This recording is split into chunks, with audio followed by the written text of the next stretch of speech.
368 गाड़ी चल रही थी के आदमी। तुम बच्चे अर्थ समझ सकते हो। बाप तो सभी का एक ही है और बाप से ही बच्चों को वर्षा मिलता है। यहाँ भी बाप से बच्चों को वर्षा मिलता है और सतयुग में भी बाप से वर्षा मिलता है, परंतु वहाँ एडॉप्शन की बात नहीं होती। यहाँ तो बीमारियां आगे होती हैं तो कोई को बच्चा पैदा नहीं होता है तो अडॉप्ट करते हैं, वहाँ ये बातें नहीं होती। आए दिन सिर्फ बच्चे को वर्षा मिल रही है। ये है बेहद का बाबा। बाप अर्थात किससे जन्म मिलता है और वर्षा मिलता है। यहाँ तुमको जन्म मिला है ना,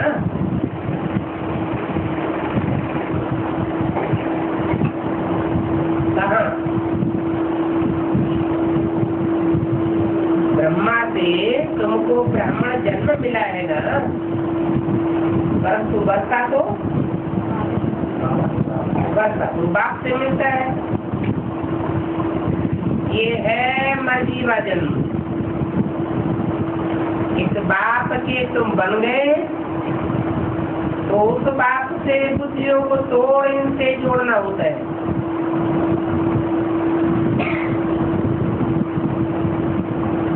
धनवान बाप का बच्चा कब गरीब की एडॉप्शन थोड़ी स्वीकार करेगा।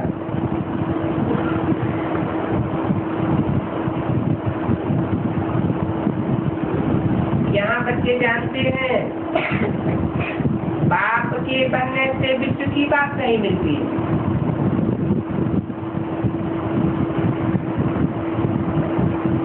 बाप है विश्व का मालिक और ब्रह्मा को अगर बाप मान लिया जाए तो ब्रह्मा से क्या वर्षा मिलेगा?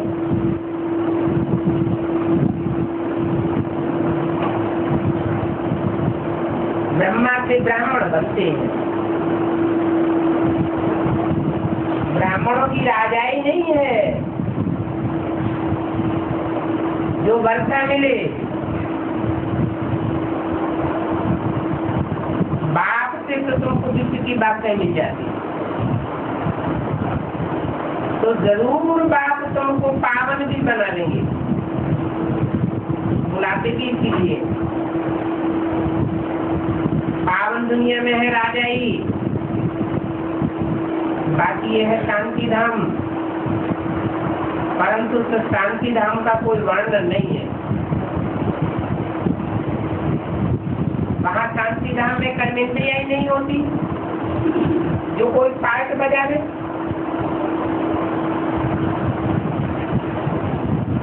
आत्माएं तैयार रहती है, हमारा टाइम आवे तो हम जाकर के पार्ट बजा दें। तो अभी बाप कहते हैं मनुष्य मात्र को पवित्र बन करके जाना है और पावन दुनिया में पतित कोई जा ही नहीं सकता। और हम सभी को ले जाऊंगा।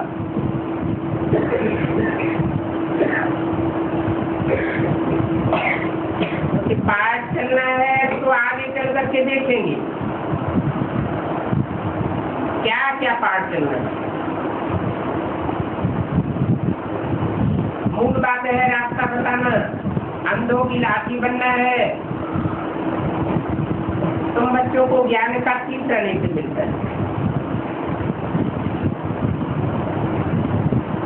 ऐसे तो नहीं है कि यहाँ कोई तीसरा नेत्र निकल जाता है। ये तो बुद्धि का नेत्र है, बुद्धि खुल जाती है। मन बुद्धि रूपी आत्माओं को ज्ञान मिला है। संगम को तुम पढ़ते हो और पद नहीं दुनिया में पाते हो। बाकी सभी आत्माएं चली जाएंगी। कहाँ चली जाएंगी?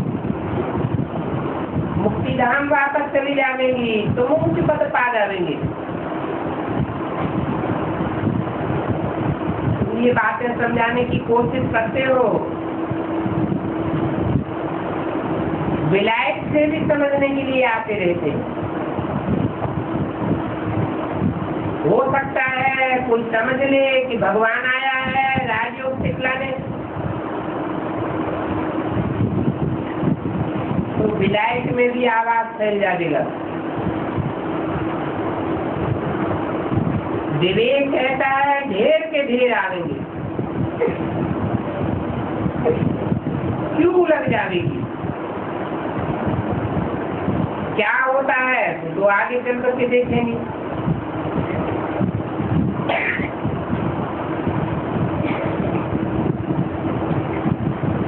कुछ मनुष्यों की समझ में आ जाए फिर चलना भी अच्छा है।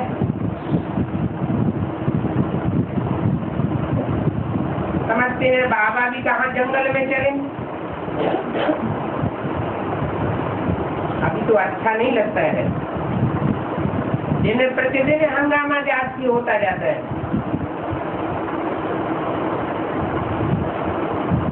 कामेशु क्रोधेषु है ना, कहेंगे ये वही दादा है, लगाओ इनको पत्थर। बाबा ने भी कहा है अभी हम बाहर जाकर के क्या करूंगा।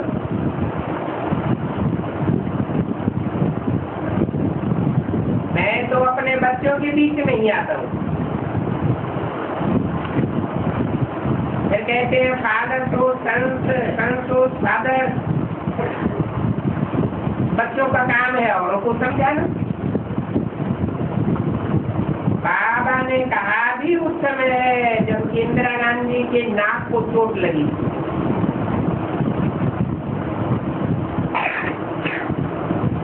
कहा तुम्हारा नाक खराब होगा, परंतु हमको तो कुछ नहीं होगा। तो हमने कहा अच्छा ठीक है। क्योंकि जानवर लोग हैं ना, आग लगाते रहते हैं, मारते रहते। मोटर में भी कितने एक्सीडेंट हो जाते हैं। इसलिए बाबा कहते हैं मोटर का तो नाम भी न लो, तुम कहाँ बाहर जाओ ही नहीं।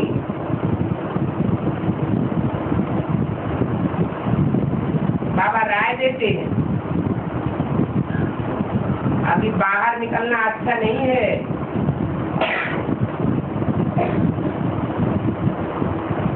नहीं तो तकलीफ तुमको ही होगी, इनको नहीं होगी।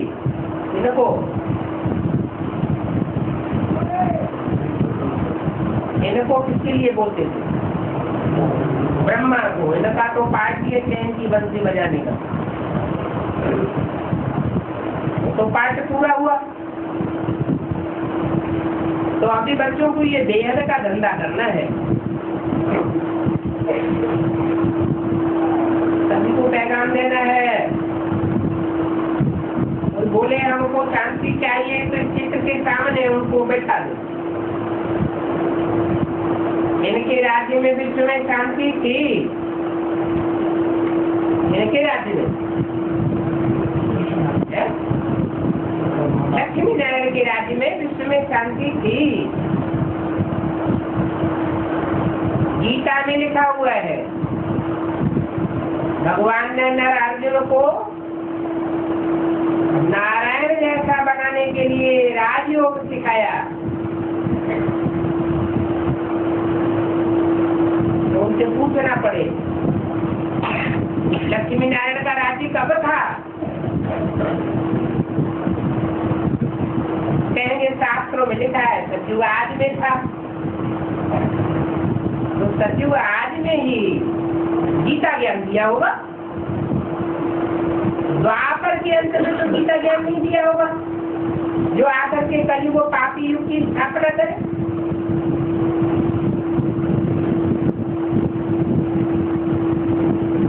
तो चित्त के सामने ले जाना चाहिए। अभी तो इस दुनिया में अशांति है, कलयुग अंत में ही बहुत अशांति होती है। सतयुग में तो रावण राजी नहीं होता तो विकार ही कैसे होंगे। लक्ष्मी नारायण के लिए तो गाते हैं सर्वगुण संपन्न 16 कला संपूर्ण अहिंसक मर्यादा पुरुषोत्तम। तो किसने बनाया? जरूर कहेंगे गीता के भगवान ने बनाया। वहाँ विकार की बातें कैसे हो सकती हैं? वो तो है संपूर्ण निर्विकारी। ये तो भक्ति मार्ग के शास्त्रों में बकवास लिख दी है कि देवताएं भी विकारी थे। तो अभी हम ये राज्य स्थापन कर रहे हैं जहाँ विकारों का नाम निशान नहीं रहेगा। विश्व में शांति तो जरूर होनी चाहिए ना। आकाश तक तो खाली थोड़ा ही होता है। आकाश में तो विश्व है। अभी ये आकाश तो बहुत बड़ा है।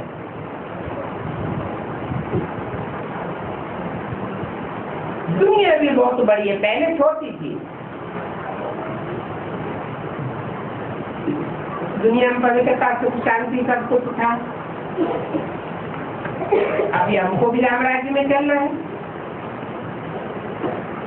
अगर चलना है तो बैठो, हम तुमको समझा दें। शांति धाम तो होता है मूल वतन।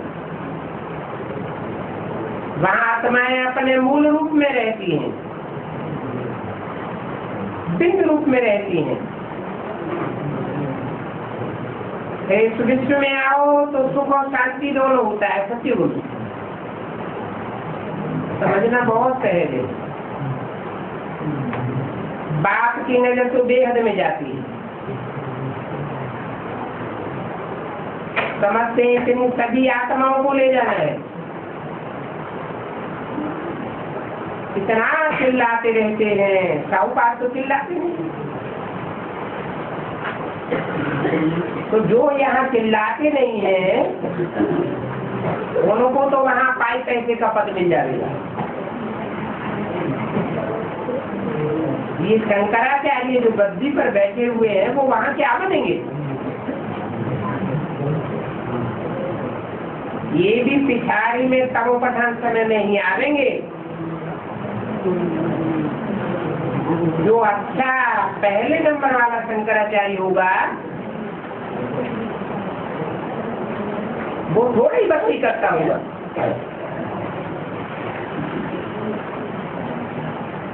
शंकराचार्यों की भी गद्दियां चली हैं, एक के बाद एक। उनका चेला गद्दी पर बैठता रहता है। तो बोला कि जो पहले नंबर वाला शंकराचार्य होगा वो किसकी भक्ति करेगा? उसका कोई गुरु होता है क्या? वो साकार में किसी को गुरु मानता है क्या? उसका तो कोई गुरु नहीं होता। ये शंकराचार्य की परंपरा भी कहाँ से चली? कैसे?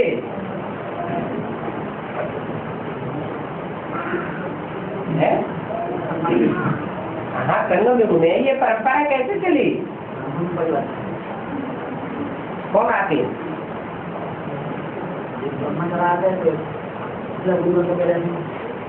तो ब्रह्मा का चेला है शंकर क्या? वो तो अपने चेले को गद्दी पे बैठाते हैं। ब्रह्मा ने भी कोई चेला था ना जिसको गद्दी पे बैठाया। ब्रह्मा गया तो कौन गद्दी पे बैठा? माता दादी गद्दी पे बैठी। तो उन्होंने भी फॉलो किसको किया? भक्ति मार्ग वालों को फॉलो किया या ज्ञान में फॉलो किया? तो भक्ति मार्ग वालों को ही फॉलो किया। तो पहला शंकराचार्य कौन? जिसका कोई साकार में गुरु नहीं था। बेहद में होगा तो हद में भी फॉलो करेंगे। बेहद में कौन हुआ है?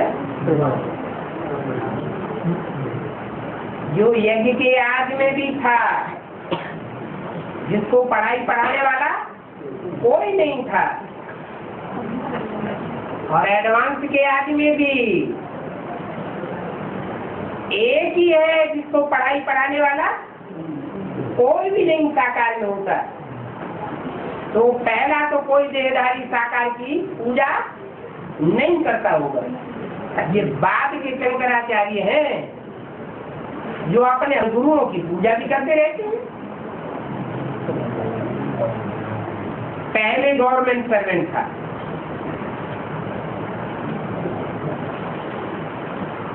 इसकी तरफ इशारा किया। अभी लास्ट में जो शंकराचार्य है वो पहले गवर्नमेंट सर्वेंट था। वो तो अभी की बात हो गई। अब बेहद में जाओ, कौन?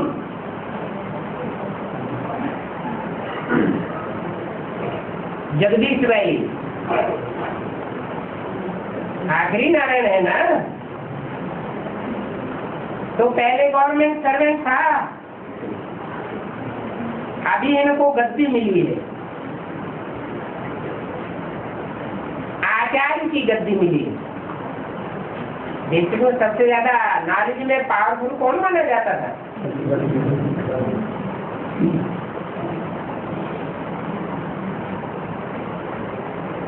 यहाँ बाकी काट दिया।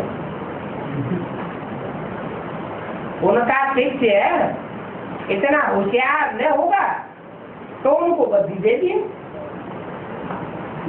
इनका शिष्य ब्रह्मा बाबा का जो चेला था, चापलूसी करने वाला विश्वेश्वर बाबू, उनका भतीजा, वो इतना ज्ञानी में होशियार नहीं था। क्या कामकाज में, कर्मणा सेवा में बहुत होशियार था। कराची से लेकर के यदि संभालता चला आया, लेकिन ज्ञान में होशियार नहीं था। तो गद्दी किसको दे दी? हाँ, गद्दी उनको दे दी है। पहले ये गवर्नमेंट सर्वेंट, अभी इनको गद्दी मिली हुई है। तो तुम लिख सकते हो कि ये इन्होंने टाइटल धराया है श्री श्री 108 जगत गुरु। फिर ये अगर ये जगत गुरु है तो ये पूजा कैसे करते हैं? किसकी?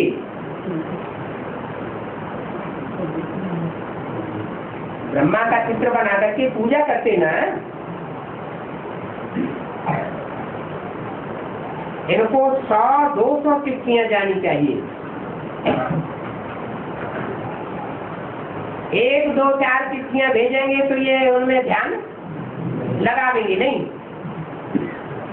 कल्याण तो सबका करना है।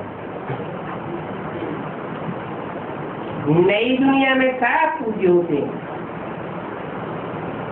और यहाँ सब है पुजारी।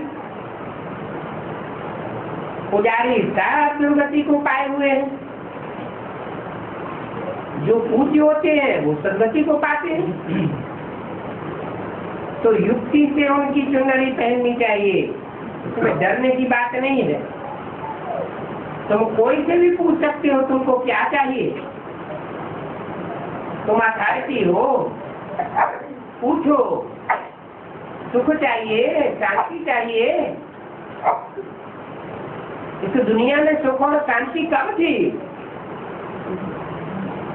द्वापर और कलयुग में तो सुख शांति थी नहीं। द्वापर में तो दिखाया महामारी महाभारत युद्ध हो गया। कलयुग तो है ही कलेश का युग। तो अपने आप ही कहेंगे सतयुग में शांति सुख था। सतयुग में जहाँ शक्ति का राज्य होता है वही सुख शांति होती है।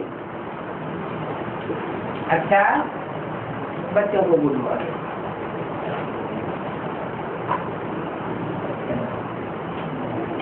एक चीज का राष्ट्रीय क्लास है, 28 जनवरी 1968। सभी का कनेक्शन है शिव बाबा के साथ।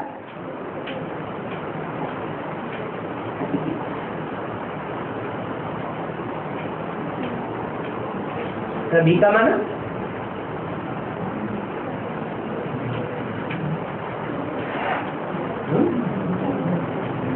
500-700 करोड़ का कनेक्शन शिव बाबा के साथ होता है?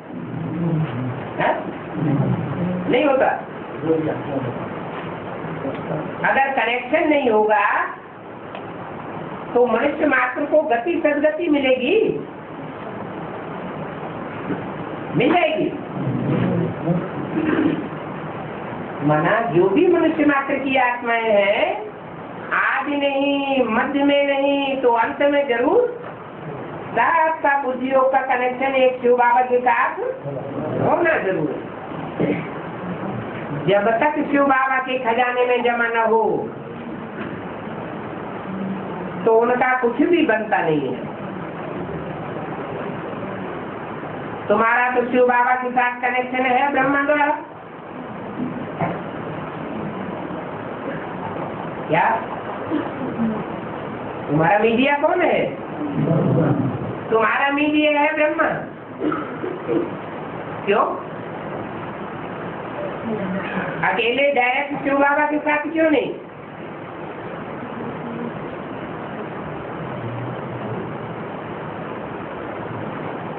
क्योंकि तुम हो प्रवृत्ति मार्ग के पक्के। देखो सेंटर खुलते रहते हैं तो शिव बाबा के खजाने में जमा होना चाहिए। ऐसे नहीं हम अपना सेंटर आते ही जाकर के खोल ले लें।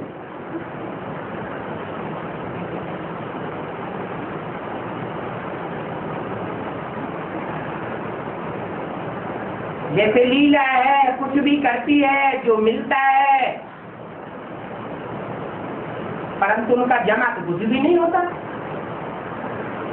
सेंटर बोला होगा, बैठ गई होगी। तो ऐसे नहीं, अपना आप ही जाकर के खोले। जब तक शिव बाबा के पास न आए, खजाने में पहुंचा ही नहीं, तो मिलेगा कुछ भी नहीं। और ही बड़ा भारी दंड चढ़ जाता है।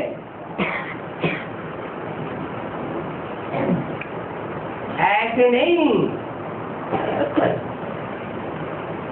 रेट करके श्रीमत बिगड़ गीता पाठशाला खोल दे।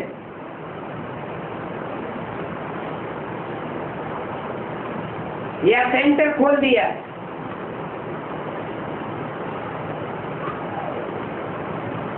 बिगड़ श्रीमत के करेंगे तो उनको मिलेगा कुछ भी नहीं, कुछ भी नहीं बनता है। क्योंकि शिव बाबा के खजाने से उनका कनेक्शन नहीं है। अगर यहीं से सीख करके फिर जाए बनाते हैं तो भी बिगड़ श्रीमत अगर करते हैं तो पद बहुत कम पाएंगे। कोई का भी अशुद्ध अहंकार बाप के पास चल नहीं सकेगा।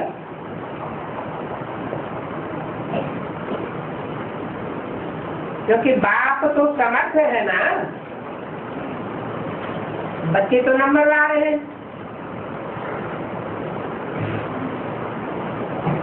शिव बाबा के साथ बेढंगा कोई चल नहीं सकता, गिर पड़ेंगे।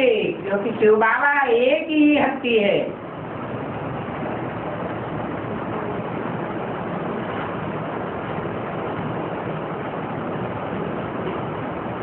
शिव बाबा ब्रह्मा बाबा से कनेक्शन ही नहीं तो फिर फायदा ही क्या होगा?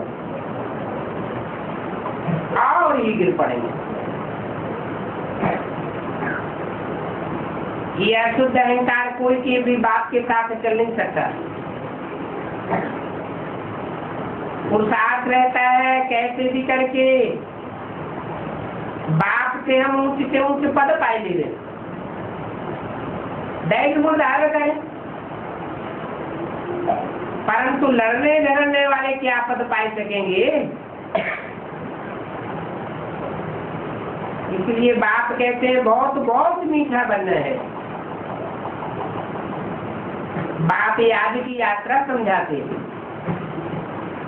ये बड़ी ऊंची बात है, ऐसे कोई कब समझ न सके।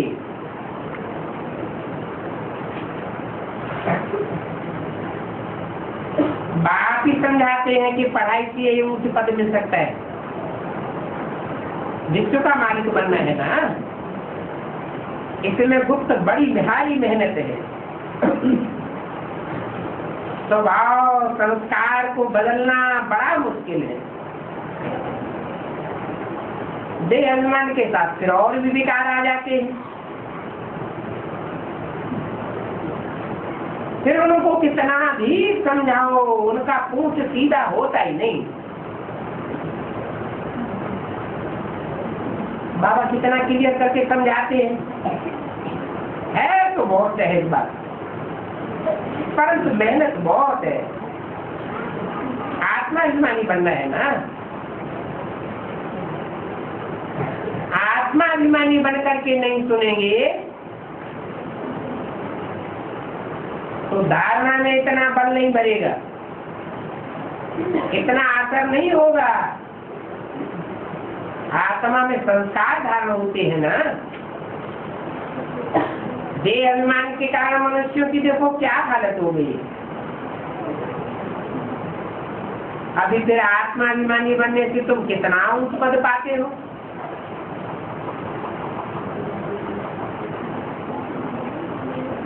देह अभिमानी बनने से बुद्धि मिट्टी हो जाती है, देह माने मिट्टी।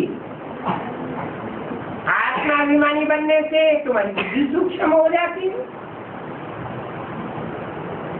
तो सूक्ष्म बुद्धि में कितना ज्ञान ठहरता है। तो ये सब्जेक्ट सबसे जाति तीखी है, कौन सी? आत्माभिमानी बनने की। नॉलेज धारण करना तो सहज है, ये पहली सीढ़ी है अपन को आत्मा समझना। और गृहस्थ व्यवहार में रहना भी कोई बड़ी बात नहीं है।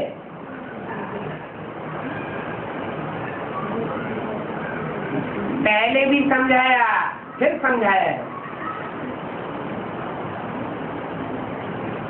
दूसरे रास्तों पर तो जाना ही नहीं है।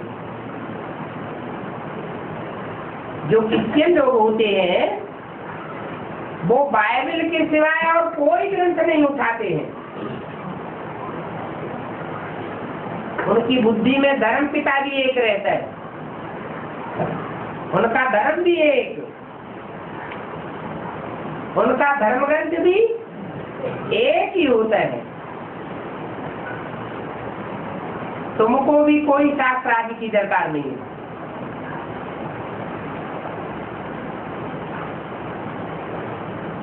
क्योंकि जो भी शास्त्र आदि हैं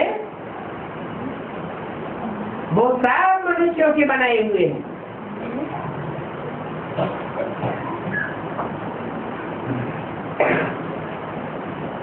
बाप कोई आकर के शास्त्र नहीं सुनाते हैं, न शास्त्र बढ़वाते हैं। तो वो भक्ति मार्ग के मनुष्यों के बनाए हुए भांति भांति के शास्त्र हम क्यों उठा रहे? देह अभिमान गया तो सब विकार चले जाते। ऐसी ऐसी अवस्था में जाना है, याद करते करते हम सब हिसाब किताब चुप्तू करके चले जाते। याद से हिसाब किताब कैसे चुप्तू होंगे?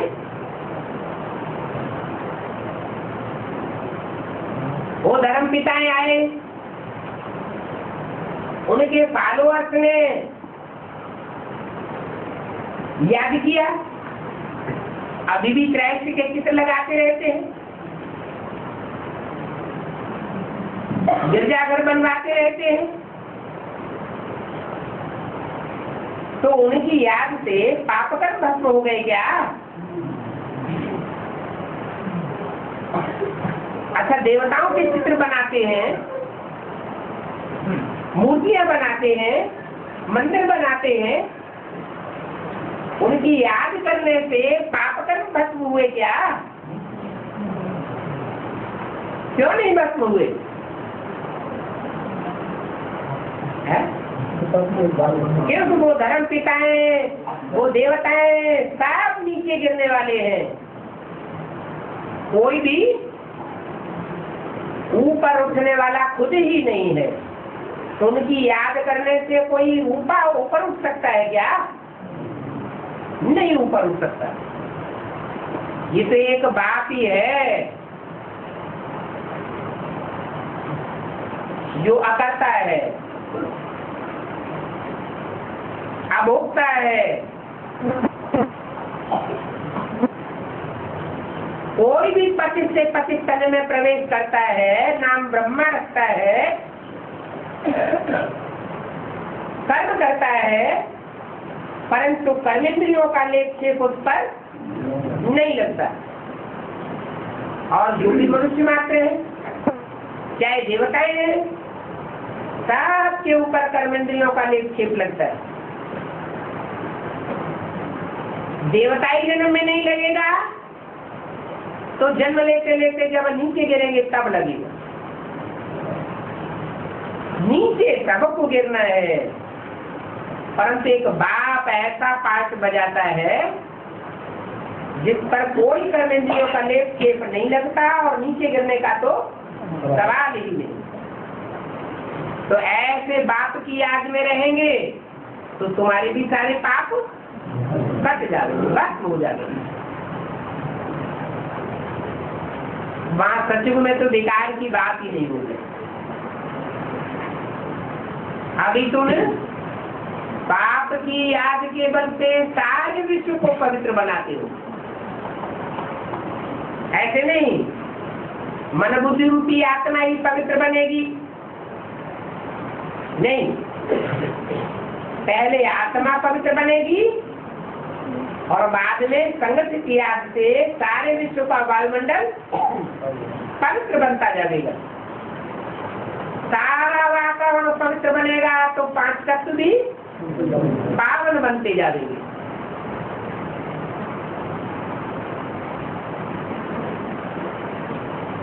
इतनी योग में ताकत है, इतनी कि चैतन्य आत्माओं को ही पावन नहीं बनाते हो योग बल से, वरन 5 तत्वों को, सारी दुनिया को तुम योग बल से पावन बनाई देते हो। परंतु याद का बल कैसा होना चाहिए? विविचारी याद से होगा क्या? विविचारी याद से नहीं होगा। एक शिव बाबा, दूसरा न कोई। जब ऐसी टेव पक्की पड़ जाएगी तो अपनी आत्मा के दिन पाप कर्म बस होते जाएंगे और सारी दुनिया का वायुमंडल सुधरता जाएगा। एक दिन सब कोई समझेंगे कि ये इनका यथार्थ योग है,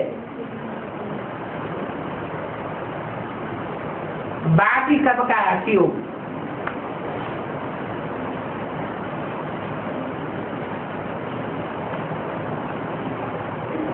राजयोग और हठयोग का ये भी एक चित्र बनाना चाहिए।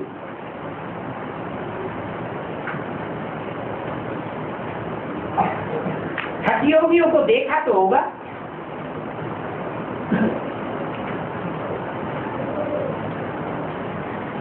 कपड़े की रस्सी बनाए मुंह में डालते हैं और नीचे से निकालते हैं।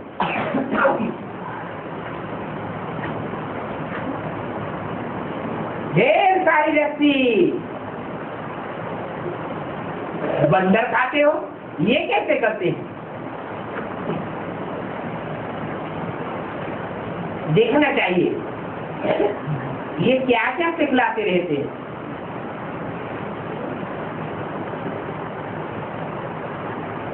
तुमको इनकी करतूत देखने के लिए कोई मना नहीं है।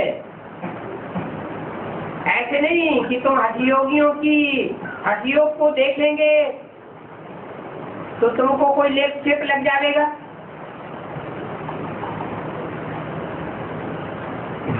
इसमें बड़ी झूठ बुद्धि चाहिए। जैसे हनुमान का मिसाल है, क्या मिसाल है? हनुमान रावण की जूतियों में जाकर बैठता था।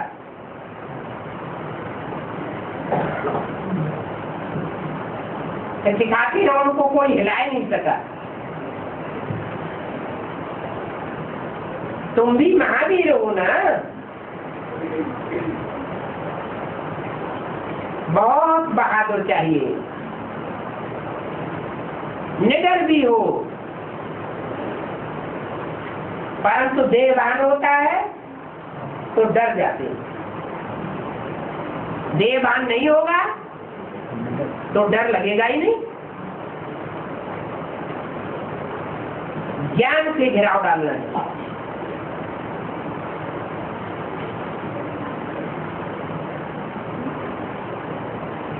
तुमने ही रावण राज्य में घिराव डाला है,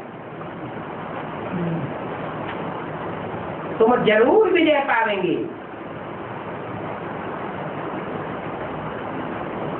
परंतु ऐसे घिराव डाल करके विजय पाने वाले बहुत थोड़े होते हैं।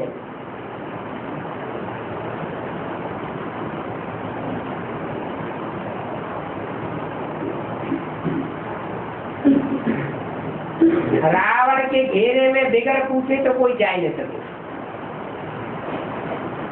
किंतु आबरू गवाते हैं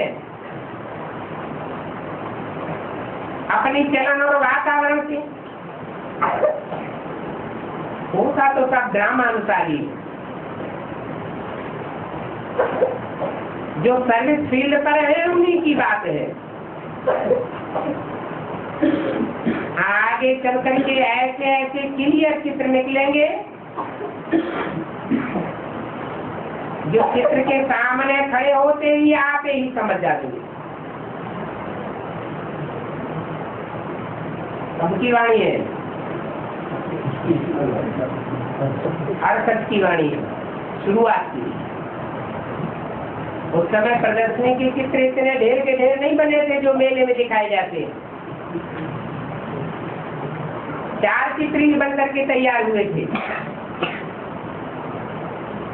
बाद में ढेर के ढेर चित्र बन गए। तो ये बात तो क्लियर हो गई क्या कि आगे चल करके ढेर के ढेर चित्र निकलेंगे, परंतु उन चित्रों का रिजल्ट आया कि ढेर के ढेर चित्र निकलेंगे जिन चित्रों के सामने जाने से आके ही समझ जाएंगे। समझाने की ज्यादा जरूरत ही नहीं पड़ेगी।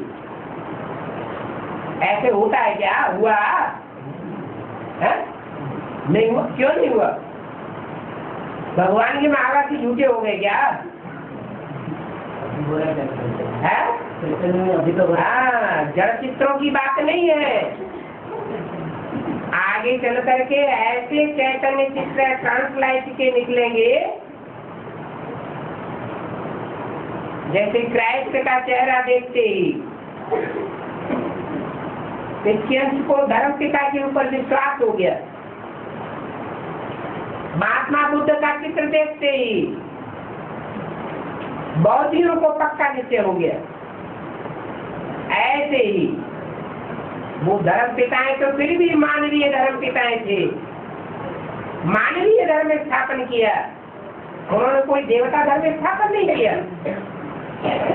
तुम तो देवता धर्म में जाते हो। मनुष्य को देवता बनाने का काम है बाप का, वो सब धर्म पिताओं का, बापों का भी बाप है। वो इस धरती पर जब चैतन्य में प्रत्यक्ष होता है तो जो पारसनाथ का मिसाल है, पारस पत्थर का क्या मिसाल है? कि छूने से ही लोहा सोना बन जाता है। जो भी पत्थर बुद्धि आत्माएं हैं उनको भी समझ में आएगा कि भगवान बाप आ गए। और कहना भी सबको यही है जो अभी कहते हैं, असत में भी यही कहते थे, अपन को आत्मा समझ बाप को याद करो। कोई नहीं समझता और न कोई याद में ठहरता, तब भी यही कहेंगे क्या है? तब भी यही कहेंगे अपन को आत्मा समझ बाप को याद करो। यही पैगाम तो देंगे ना। फिर अभी असर क्यों नहीं पड़ता, तब असर क्यों पड़ जाएगा? है नहीं, ब्रह्मा के तन के द्वारा जो भी कहा अपन को आत्मा ज्योति बिंदु समझ, मुझे बाप को याद करो। तो ब्रह्मा की ये स्टेज बनी थी प्रैक्टिकल में, क्या कहने वाले की प्रैक्टिकल में स्टेज नहीं होगी तो सुनने और समझने वालों की भी वो स्टेज नहीं बनेगी। बाप ही पतित पावन है और कोई मनुष्य मात्र पतितों को पावन बनाने का ठेका नहीं ले सकता। और बाप कहते हैं मैं कल्प के संग में भी आता हूँ।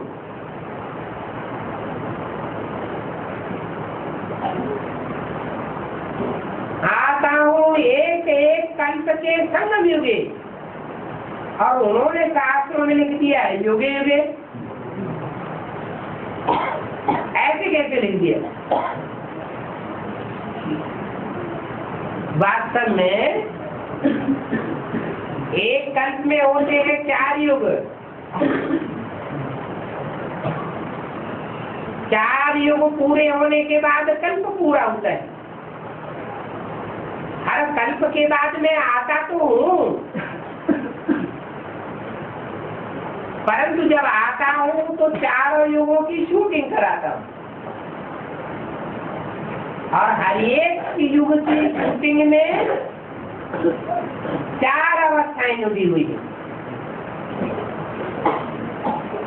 सतयुग में देवताएं होते हैं 16 कला संपूर्ण, उनकी भी 4 अवस्थाओं की शूटिंग होती है। त्रेता में क्षत्रिय होते हैं, उनकी भी 4 अवस्थाओं की शूटिंग होती है। द्वापर में वैश्य और कलयुग में शूद्र, वो भी 4 अवस्थाओं से गुजरते हैं। तो 4 अवस्थाओं से जो गुजरने का टाइम है वो उन्होंने कल्प समझ लिया और लिख दिया है कल्प कल्प लगी प्रभु अवतारा संभवामी युगे युगे। अब तुम्हारी बुद्धि में बात बैठती है तो संगम युग तो जरूर चाहिए जो कलयुग बदल करके सतयुग हो जाए। समझाने के लिए बच्चे पुरुषार्थ तो बहुत करते रहते हैं, बच्चे खुद भी समझ जाएंगे। कौन कौन समझाने के निमित्त बनते हैं, अभी मनुष्य समझदार बनते हैं। फिर और कोई युग में कोई जन्म में समझदार नहीं बनेंगे, क्योंकि अभी बाप आकर समझाते। अभी तो सब तमो प्रधान, तमो प्रधान माना बेसमझ और सतो प्रधान माना समझदार। बाप कहते हैं रावण राज्य में तुम कितने बेसमझ बन पड़े।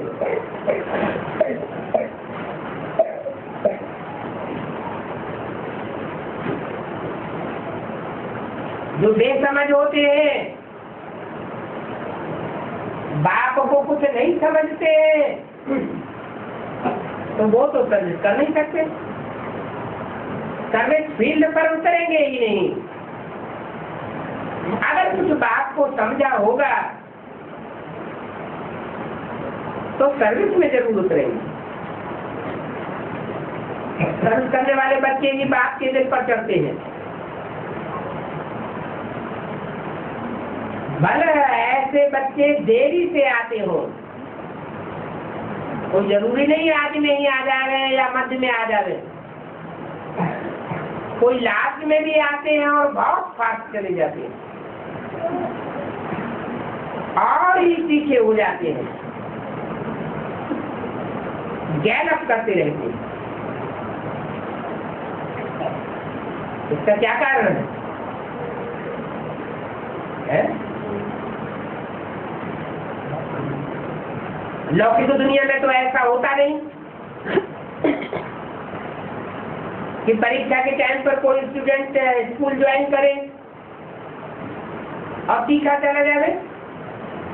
यहाँ ऐसे क्यों होता है? कोई तो कारण होगा है?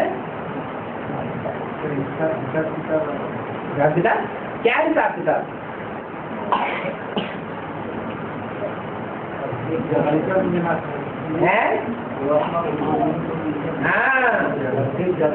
कोई आत्माएं होती है जो पूर्व जन्म में भी ब्राह्मण थी, कारण या कारण शरीर छोड़ा तो ब्राह्मण पने के वो संस्कार अगले जन्म में साथ चले जाते हैं। तो लौकिक पढ़ाई में ऐसे नहीं होता है, परंतु ईश्वरीय पढ़ाई में जो भी पढ़ाई पढ़ी है वो व्यर्थ नहीं जाती, अगले जन्म में ऐड हो जाती। तो मेहनत करते रहते। तुम बच्चों ने तो हिस्ट्री सुनी है कि इन्होंने घर बार कैसे तोड़ा, कैसे कैसे रात को भागे।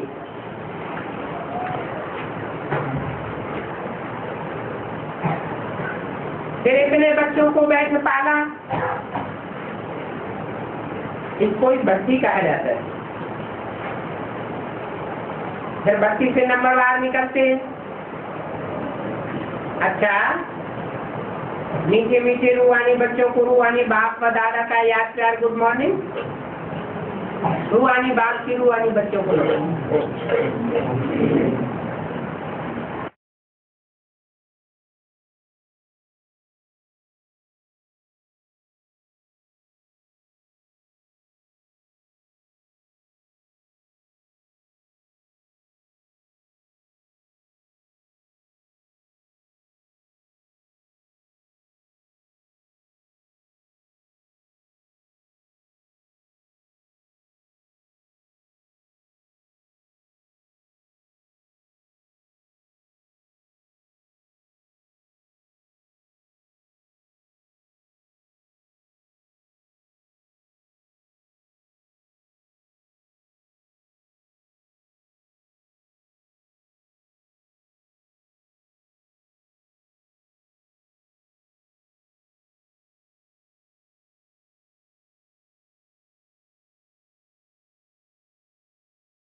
शरीर छोड़ देता है। हाँ जी। तभी उसका सच्चाई पता पड़ता है, ये हम गलत किया, नहीं तो ये अच्छा किया।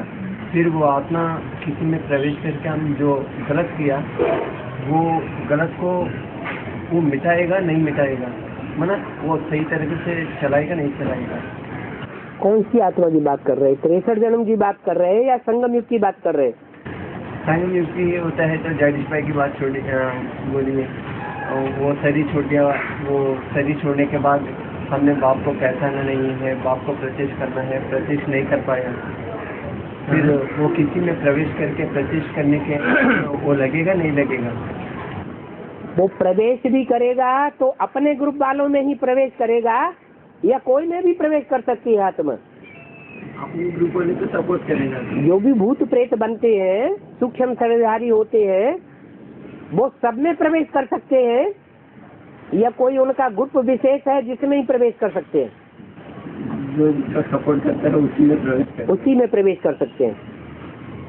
तो जो जिस ग्रुप की आत्मा होगी वो वहीं जाकर के प्रवेश करेगी। सिर्फ प्रत्यक्ष करेगा नहीं करेगा?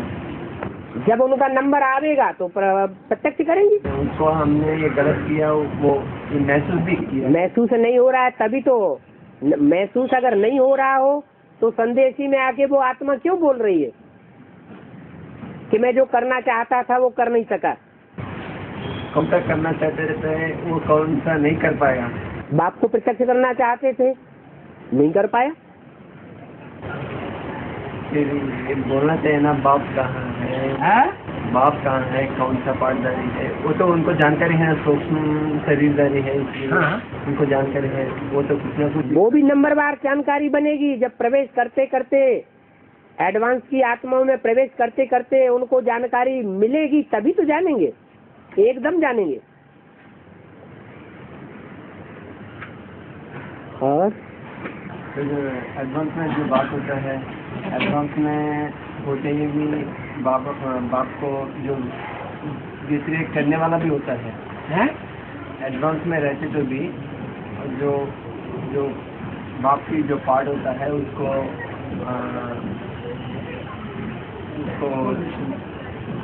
मुकाबला करने वाला भी होता है। ये बाप का पार्ट होता है तो उसका बात मानते हैं, तब तक चलते रहते हैं। बाद में ये बाप नहीं है, ये क्या है बोल देता है। मैंने कोई के प्रभाव में आ गया, अगर कोई के प्रभाव में आ गया माना प्रजा बन गया, प्रजा बन गया माना बच्चा बन गया। तो जिसका बच्चा बन गया वो उसकी बात करेगा। जब कोई नए बाप के घर में जन्म ले लेता है तो पुराने बाप को भूल जाता है ना। ऐसे यहाँ भी है, अनिश्चय बुद्धि बना माना कहीं निश्चय बुद्धि और बैठ गई, कहीं दूसरी जगह निश्चय बुद्धि बन गया। तो जिसकी बात पर निश्चय हो गया वही उसका बाप हो गया।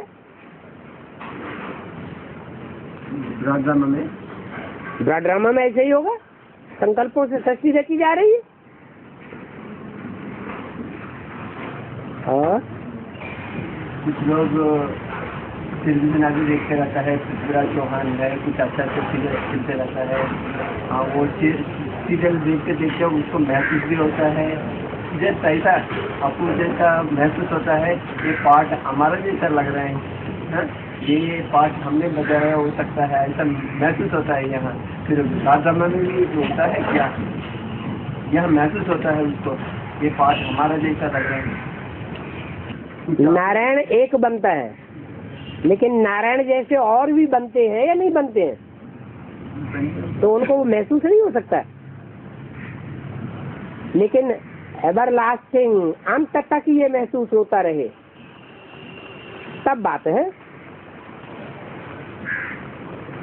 और ऐसे नहीं नशा चढ़ गया, थोड़े समय के लिए विष्णु बन के बैठ गए, विष्णु हमारा ही पार्ट है। फिर बाद में पता चला अरे हम तो मुगालते में थे।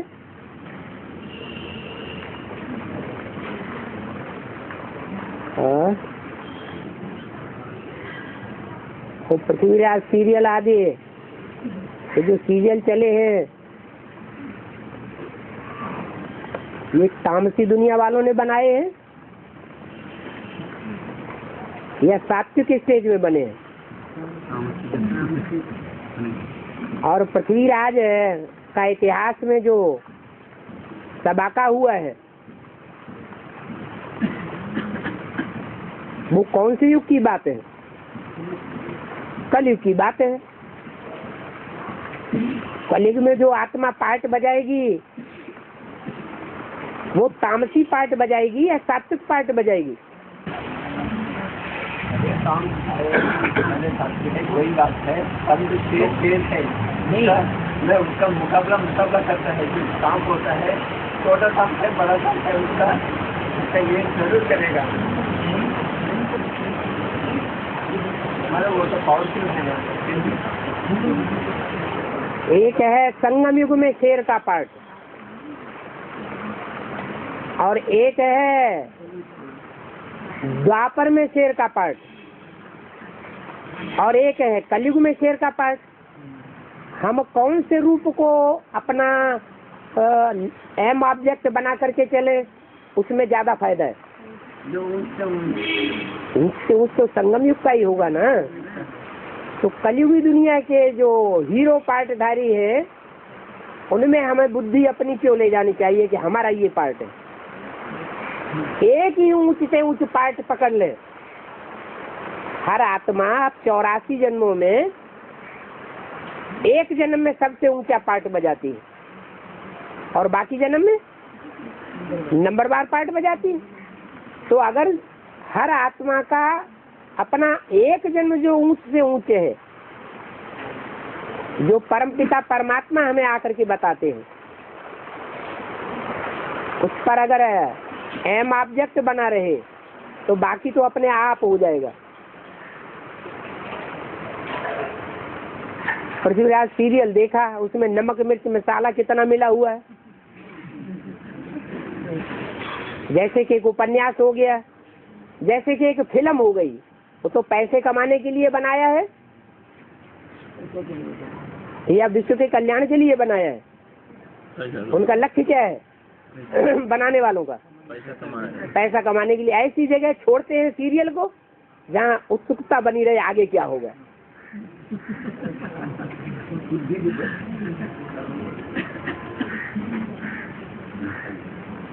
तो ऐसी रचना में हम अपनी बुद्धि अगर लगाएंगे तो पतन होगा या उत्थान होगा? पतन होगा। सात्विक समय के बने हुए शास्त्र कौन से हैं? किताबें कौन सी हैं? जो द्वापर के आदि में बनाई गई थी, जैसे गीता है, महाभारत है, वाल्मीकि रामायण है, भागवत है, शिव पुराण है। इनमें अगर मनन चिंतन मंथन करेंगे और ज्ञान की बातों से टैली करेंगे तो बुद्धि ज्यादा सात्विक स्टेज में रहेगी, या ये आज के सीरियल में बुद्धि लगाएंगे तो बुद्धि सात्विक स्टेज में रहेगी? सीरियल चल रहा है। हाँ, श्रीदेव, ओम नमः शिवाय, सब चलता है। हाँ, नहीं, बीच बीच में वो तो अपना एडवर्टाइजमेंट दिखाते हैं, उसको अलग करो। है किसमें? शिव महापुराण में, ओम नमः शिवाय में एडवर्टाइजमेंट की बात यहाँ नहीं थोड़ी ही हो रही है। बंद कर दो, घड़ी तो सामने रखी है ना। अच्छा, धार्मिक सीरियल देखने में और जो आज के सीरियल देखने में उसमें अंतर नहीं होगा? बहुत अंतर है। और विशाखापट्टनम में कोई ओम शांति।